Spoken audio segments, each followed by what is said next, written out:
አንድ ነገር ልንገርህ። አንድ ጊዜ ምን ሆነ መሰል አባባ አይተነው አናውቅምና ሳሪስ የሱ አባት አሉ። ሳሪስ የሚካድሙት ደም ምናምን የሚያደሙለት ማለት ነው። አሁን በህይወት የሉም እሳቸው።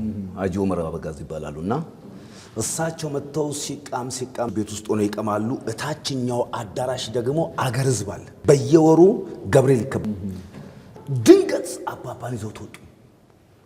በጣም ቢጫ ነው፣ ቢጫ ቆንጆ ነው፣ ቀጭን ነው፣ ካባ ለብሷል።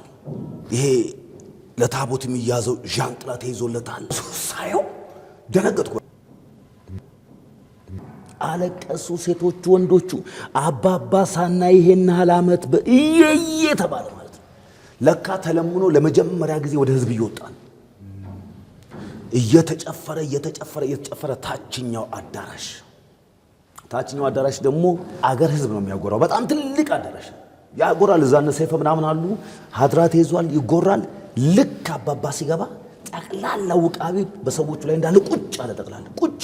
ከዛ አባባ ጎራ ተዘፈነ። ሀድራት ተሳበ በማሲቆ በምን ተባለና እዛው መጋረጃ ተዘጋጅቶለታል። መጋረጃ ውስጥ ገባ ማለት ነው። ዳባው ተቆረሰ፣ የሚበላው ተበላ። መጠጣት ጀመረ። ሁሉም አይነ መጠጥ አለ። ውስኪ አለ፣ ኮኛክ አለ፣ ኡዞ አለ፣ ጠላው አለ፣ ምናምን አለ። ሰው ከተለያየ ሀገር ነው የመጣው።